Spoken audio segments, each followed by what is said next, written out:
सावित्रीबाई फुले शिक्षण प्रसारक मंडळ संचलित रेणुका हायस्कूल. मी सहशिक्षक Shri V H रोडगे. विषय मराठी, इयत्ता 10वी, लेक्चर 17. टॉपिक नेम कर्ते सुधारक कर्वे. विद्यार्थी मित्रांनो, आज आपण कर्ते सुधारक कर्वे हा पाठ बघणार आहोत. सर्वप्रथम या पाठातील घटक आहे लेखक परिचय, पाठाचा सारांश, शब्दार्थ आणि टिपा. तर कर्ते सुधारक कर्वे या पाठाचे लेखक आहेत डॉक्टर शिरीष गोपाळ देशपांडे. यांचा जन्म झाला 1952. प्रसिद्ध कवी आणि लेखक एप्सिलॉन, ये सखे ये, स्वातंत्र्याचे मृत्यूपत्र हे कविता संग्रह, राजा शहाजी ही महाकादंबरी, शिवछत्रपती ही पटकथात्मक कादंबरी, अरण्यकांड, प्रचारक, पंचमस्तंभ, जन्मभूमी, पाताळयंत्र इत्यादी कादंबऱ्या, शून्यपूर्ण हा एकांकिका संग्रह असे चौफेर लेखन प्रकाशित. महाराष्ट्राबाहेर बडोदा येथील प्रादेशिक साहित्य संमेलनाचे तसेच वाणी येथील 66व्या विदर्भ साहित्य संमेलनांचे ते अध्यक्ष होते. हा झाला लेखक परिचय. आणि आता आपण बघणार आहोत की पाठाचा सारांश. नेमकं या पाठामध्ये लेखकांनी काय सांगण्याचा प्रयत्न केलेला आहे. तर बघा की महर्षी कर्वे यांचे नाव समाजसेवक म्हणून इथं चिरस्मरणीय आहे. कर्वे यांनी आपली सर्व कार्यशक्ती स्त्री शिक्षणावर केंद्रित केली. महिला विद्यापीठ ही कल्पना मूर्त स्वरूपात त्यांनीच साकार केली आणि समाजासाठी केलेल्या एकूण महान कार्यासाठी महर्षी धोंडो केशव कर्वे यांना 1958 साली भारतरत्न हा सर्वोच्च नागरी पुरस्कार देऊन भारत सरकारने त्यांच्या कार्याचा गौरव केला. प्रस्तुत पाठात लेखकाने महर्षी कर्वे यांच्या व्यक्तिमत्वाचा आणि कार्याचा या पाठातून आपल्याला परिचय करून दिलेला आहे. तर विद्यार्थी मित्रांनो, चला बघूयात की कर्ते सुधारक कर्वे. तर रेडिओवर लेखक सांगतात की रेडिओवर रात्रीच्या बातम्यात आले होते की भारतरत्न महर्षी धोंडो केशव कर्वे यांचे वयाच्या 105व्या वर्षी काय झाले, निधन झाले. बघा, 105व्या वर्षी म्हणजे 105 वर्ष ते जगले. सध्याची परिस्थिती जर बघितली तर आपण जास्तीत जास्त 50-60 वर्ष फक्त जगू शकतोय. आणि मग माझ्या आजोबांचे डोळे हे ऐकून टिचलेच. कळत्या वयात मला सुद्धा असं जाणवू लागले की नातेवाईक नसलेले गृहस्थ आणि हे 105व्या वर्षी जाऊन सुद्धा त्यांच्यासाठी डोळे भरून जर येत असतील तर त्यांचे कार्य निश्चित खूपच मोठं असलं पाहिजे, नाही का. आजही बघा, ज्यांचं कार्य जर महान असेल, मोठं असेल, तर ती व्यक्ती जर आपल्याला सोडून जर गेली तर तिच्यासाठी निश्चितच आपलं मन हळहळल्याशिवाय राहत नाही, तिच्याबद्दल दुःख झाल्याशिवाय राहत नाही. आणि मग अशाच पद्धतीनं लेखक सांगतात की माझ्या आजोबाची सुद्धा ती स्थिती झाली. त्यांच्या डोळ्यामध्ये पाणी आलेलं बघून मला असं वाटलं की ही व्यक्ती 105 वर्ष जगणारी व्यक्ती जाऊन सुद्धा आज काय झालेलं आहे, आजोबांच्या डोळ्यात पाणी येत आहे. निश्चितच त्यांचं कार्य हे खूपच मोठं असलं पाहिजे. आणि मग अशा पद्धतीनं स्वातंत्र्य सम्राच्या येन धुमाळीच्या काळात म्हणजे 18 एप्रिल 1858 रोजी महर्षी कर्वे यांचा जन्म झाला. नंतर 15 ऑगस्ट 1947 रोजी राष्ट्रीय स्वातंत्र्यही त्यांच्या डोळ्यादेखत कमावले गेले. पण स्वातंत्र्य केवळ राष्ट्रीय मिळून भागत नाही, स्वातंत्र्य संपूर्णच हवे असते हे त्यांना आधीपासूनच जाणवत होतं. आणि मग या देशातील स्त्री, त्यांना असं वाटत होतं की स्त्री ही गुलाम आहे. राष्ट्रीय स्वातंत्र्य कमावल्यावर सुद्धा ती गुलामच राहील हे त्यांना दिसत होते. आणि म्हणून तिला स्वातंत्र्य व्हायचे असेल तर तिला भान यावयास हवे की आपण गुलाम आहोत, आणि हे भान तिला शिक्षणाशिवाय येऊ शकत नाही हे महर्षी कर्वे यांना माहीत होतं. आता मात्र खुद्द भारतीय स्त्रीवर संस्कार असे होते की ती आपल्या गुलामीला दागिना मानत असे. आजही बघा, आपली भारतीय संस्कृती आणि भारतीय स्त्रीवर असे काही संस्कार आहेत की आजही ती आपल्या दागिन्याला म्हणजे आपल्या पतीला काय मानते, ती गुलाम मानतच आहे. आणि मग आपल्या समाजात स्त्रीचं स्थान हे फार आपण मोठं स्थान तिला दिलेलं आहे की ती स्त्री म्हणजे देवीचं स्थान. मग असे भासवले जात असेलही पण तिला शूद्राती शूद्र समजून तिचा प्रच्छन्न छळच आतापर्यंत काय झालेला आहे, छळच होत गेलेला आहे. सबब तिने शिक्षित व्हायलाच पाहिजे हे कर्व्यांना ठामपणे वाटत होते. तथापि हे कार्य अतोनात कठीण आहे हेही त्यांना दिसत होते आणि म्हणून स्त्रीने स्वातंत्र्य कमवावे असे वाटणे म्हणजेच खडकावर डोके आपटण्यासारखं होतं. शांत शोषिकपणे सहिष्णू वृत्तीने राहिलो तर हे अशिधारा व्रत हे परिपूर्ण होऊ शकेल याची त्यांनी गाठ बांधली आणि सावखास तरी हमखास हे कार्य करणं काय होतं, गरजेचे होते हे कर्व्यांना माहीत होतं. नुसत्या अडीअडचणी येतील असे नव्हते, संपूर्ण समाजाविरुद्ध विद्रोह करावा लागणार होता आणि असे केले तर समाज आपल्याला गिळून टाकायला येईल हेही कर्व्यांना कळत होते, हेही कर्व्यांना माहीत होतं. परंतु स्त्री शिक्षणाशिवाय पर्याय नाही एवढंही सत्य होतं. आणि म्हणून पंडिता रमाबाई यांचे जीवनचरित्र आणि ईश्वरचंद्र विद्यासागर यांचे जीवनकार्य यातून महर्षी कर्वे यांना काय झाला, अगदी हुरूप आला. आणि ईश्वरचंद्रांनी पोथ्याचा पिट्ट्या पाडून विधवा विवाह होऊ शकतो हे सुद्धा इथे कर्वेंनी दाखवून दिले.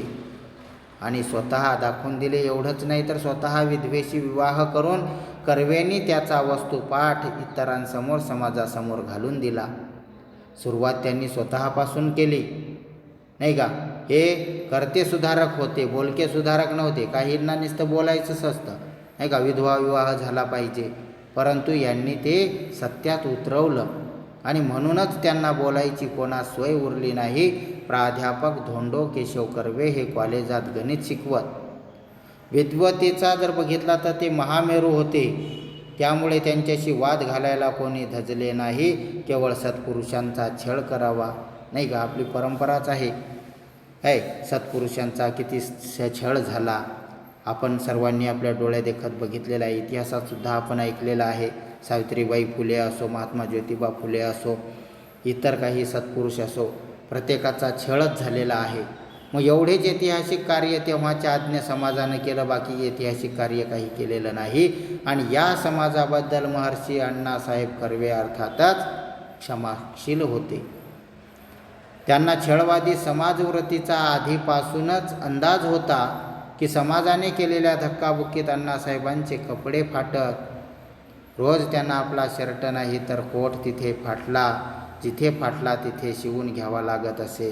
फाटके कपडे ते वापरत नसत. गावातील सुशिक्षित समजल्या गेलेल्या लोकांनी ससे होलपट चालवली तरी कर्व्यांनी ना त्यांना शिव्या शाप दिले, ना आपल्या कार्यातून कर्वे विचलित सुद्धा झाले नाही का. जसे संत ज्ञानेश्वरांचाही छळ झाला हे आपण पाहिलेलंच आहे नाही का. सावित्रीबाई फुले यांचासुद्धा छळ झाला हेही आपण बघितलेलं आहे. पण तरीसुद्धा ते त्यांच्या कार्यापासून कधीच विचलित झाले नाहीत.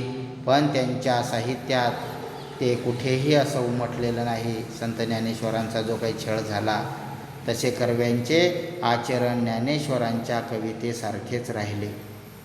महर्षी कर्वे यांनी अनाथ बालिकाश्रमाची मुहूर्तमेढ रोवली आणि मग कालांतराने बालिकाश्रमाचे हिंगणा येथे स्थलांतर करून हिंगणे स्त्री शिक्षण संस्था असे त्यांनी तिचं काय केलं, नामांतर केले.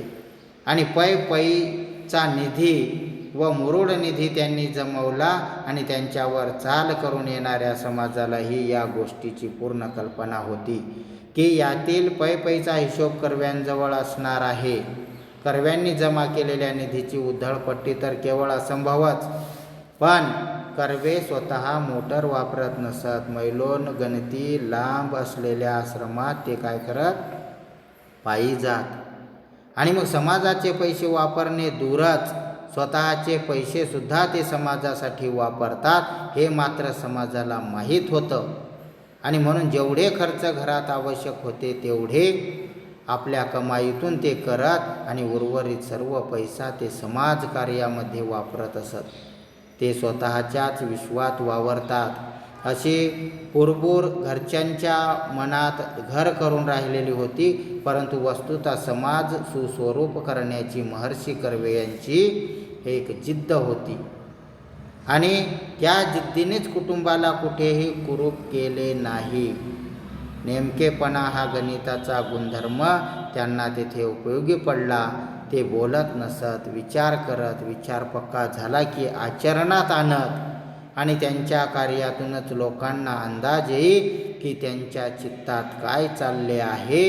हे डावपेच नव्हते, उलट पक्षी एक प्रकारचे बोलके सुधारक असण्यापेक्षा हे कर्ते सुधारक असणे हेच काय असते, श्रेयस्कर असते. आणि मी सुद्धा तुम्हाला प्रथमच म्हटलेलं आहे की ते बोलके सुधारक नव्हते तर कर्ते सुधारक होते. महर्षी कर्वे याचमध्ये स्थितप्रज्ञांची लक्षणे होती. आता स्थितप्रज्ञ म्हणजे काय, की जो स्वतःच्या सुखदुःखात अविचल राहतो, मात्र दुसऱ्याच्या दुःखात काय होतो, दुःखी होतो. दुसऱ्याच्या सुखात सुखी होतो, तोच खरा स्थितप्रज्ञ. आणि अशा पद्धतीनं महर्षी कर्वे हे एक स्थितप्रज्ञ होते. महर्षी कर्वे यांचे लक्ष केवळ समाज सुधारणेत होते. त्यांना कुणावर ऋण ठेवायचे नव्हते, तसेच त्यांना कुणाच्या ऋणातही सुद्धा राहायचं नव्हतं. आणि म्हणून कर्व्यांना कुठे जेवावे लागले तर ते पैसे काढून ताटाशेजारी ठेवून उठत.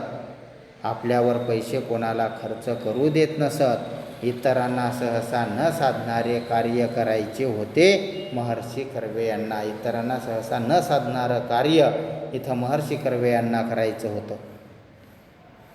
आता परत लेखक सांगतात की भारताचे अर्धांग ज्या आपण मानतो, जी स्त्री, या स्त्रियांना आपण अर्धांगी असं आपण मानतो. आणि ती अर्धांगीत जर अनपढ राहिली तर देश निश्चितच अर्धांगवायू झालेल्या व्यक्तीसारखा होईल. आणि म्हणूनच एका बाजूला या देशाला आपण भारत माता म्हणतो आणि दुसरीकडे मात्र सरस्वतीला आपण वाङ्मयाची जननी मानतो. आणि दुसरीकडे जर स्त्री निरक्षर अज्ञानी ठेवतो. हा चीड आणणारा विरोधाभास त्यांना घालवायचा होता. आणि म्हणूनच महर्षी धोंडो केशव कर्वे यांनी जपानच्या धर्तीवर इसवी सन 1916 साली भारतातले पहिले महिला विद्यापीठ हे 5 स्त्रियांना दाखल करून काय केलं, महिला विद्यापीठ इथं कर्वेंनी स्थापन केले. आगबोटीने प्रवास करण्याच्या त्या जुन्या जमान्यात महर्षी कर्व्यांनी जगप्रवास करून स्त्री शिक्षणाचे महात्म्य सर्वत्र काय केलं, त्यांनी बिंबवले. सर्व जगभर त्यांनी सांगितलं. जगभर स्त्री शिक्षणाबद्दल त्यांनी सभा केल्या. स्त्री ही स्वाभिमानी असली पाहिजे, स्त्री ही शिकली पाहिजे, स्त्री ही उच्च विद्याभूषित होऊन पुरुषांशी स्पर्धा करू शकली पाहिजे, हे त्यांचे स्वप्न होते. आणि त्यातच त्यांना 2 कार्य करायची होती की एका टोकावर स्त्री साक्षर करणे हे जटिल कार्य व दुसऱ्या टोकावर तिला पुरुषांच्या बरोबरीने स्पर्धेमध्ये उतरवणे हे अटीतटीचे कार्य. अशी ही 2 महान कार्य इथे महर्षी कर्वे यांना करायची होती. आणि म्हणूनच पुरुष प्रधान संस्कृतीत स्त्रियांवरील पारतंत्र्याचे जोखड उखडून टाकावे हे महाकठीण काम होते. गुरुत्वाकर्षणाबद्दल पृथ्वीबाहेर पडणाऱ्या रॉकेटसारखीच क्षमता तेथे काय होती, आवश्यक होती.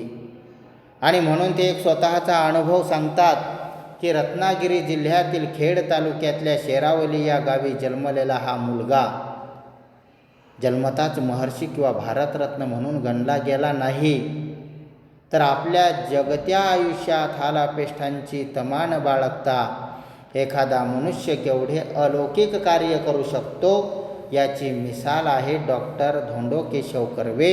आणि लोकमानसाने त्यांना अभिमानाने महर्षी मानले. राजमानसाने 1958 साली भारतरत्न या सर्वोच्च नागरी पुरस्काराने इथं महर्षी कर्वे यांना डोक्यावर घेतले. एकदा विद्यापीठातल्या कर्व्यांच्या पुतळ्यामागे एक मुलगी रडत बसली होती. केवढ्याने रागावलो मी तिला, लेखक सांगतात की केवढ्याने रागावलो मी तिला म्हटले की कर्व्याच्या पुतळ्यापाशी बसून रडायला तुला काहीच कसे वाटत नाही, तू मुळीच रडू नये, यासाठीच कर्व्यांनी हे विद्यापीठ निर्माण केले आहे ना, नाही का. हे महिला विद्यापीठ इथे कर्व्यांनी महिलांसाठीच निर्माण केलेलं आहे. आणि तू आज इथे कर्व्यांच्या पुतळ्यापाशी बसून रडत आहेस नाही का, याचं तुला काहीच वाटत नाही का? मग स्त्री शिक्षण होतच आहे. महर्षी अण्णासाहेब कर्वे यांच्या कर्तेपणाने SNDT महिला विद्यापीठ निर्माण झाले. महिला त्या विद्यापीठात शिकतात. पण जोवर पुरुष खऱ्या अर्थाने शिक्षित होत नाही तोवर स्त्रियावरले अत्याचार थांबतील असे वाटत नाही. यासाठी स्त्रियांवरील अत्याचार जर थांबवायचे असतील तर सर्वप्रथम पुरुष सुशिक्षित होणं गरजेचं आहे.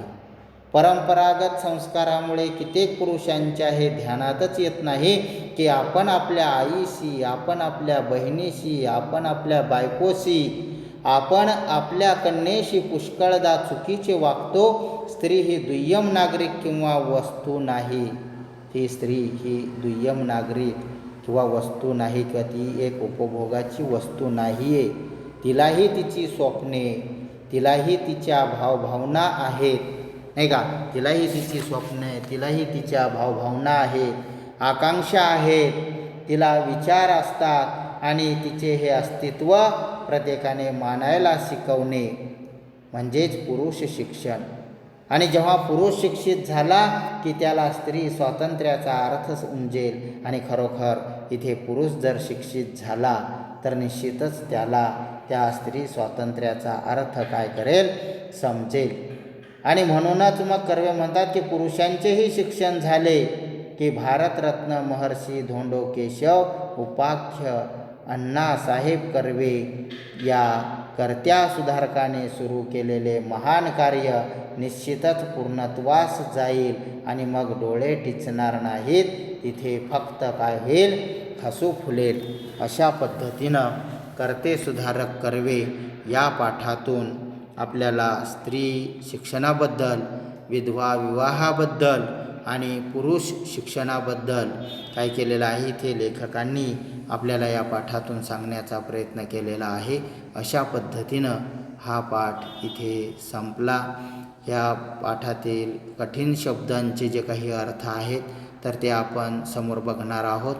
तर बघा की स्त्री प्रच्छन्न म्हणजे गूढ, गुप्त, लपलेला, झाकलेला, आधी अशी धारावृत्त म्हणजे तलवारीच्या धारेवरून चालणे इतके कठीण वृत्त, पै पूर्वीचे एक लहान नाणे, मैलोनगंती अनेक मैल खूप अंतर, मिसाल म्हणजे प्रतीक, राजमाणसाने सरकारने, टिचणे म्हणजे फुटणे तडकणे.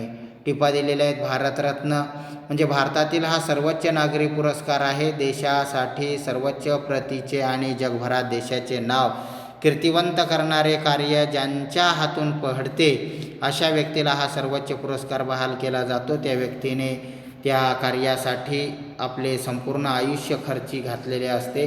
सेवा, कला, साहित्य, विज्ञान, विश्वशांती, मानव विकास, कारखानदारी, क्रीडा अशा मूलभूत क्षेत्रांमध्ये अतुलनीय कामगिरी करणाऱ्या व्यक्तीला हा सर्वश्रेष्ठ पुरस्कार देऊन सन्मानित करण्याचा निर्णय 1954 साली तत्कालीन सरकारने घेतलेला होता. आता महामेरू म्हणजे पुराणात पृथ्वीचे वर्णन करताना 7 द्वीपे सांगितलेली आहेत. त्यापैकी जम्बो द्वीपामध्ये केंद्रस्थानी मेरू हा पर्वत आहे आणि हा पर्वत सोन्याचा असून त्यावर नेहमी देव राहतात असे पुराणात सांगितलेलं आहे. आणि या मेरू पर्वतापेक्षाही महर्षी कर्वे मोठे असे अलंकारिक वर्णन इथे आपल्या या पाठामध्ये केलेलं आहे. अशा पद्धतीनं इथे कर्ते सुधारक कर्वे हा पाठ इथे संपला. यानंतरचं आपलं नेक्स्ट लेक्चर असेल 18 आणि टॉपिक नेम आहे काळे केस. यानंतरच्या लेक्चरला आपण काळे केस हा पाठ बघणार आहोत. थँक्यू.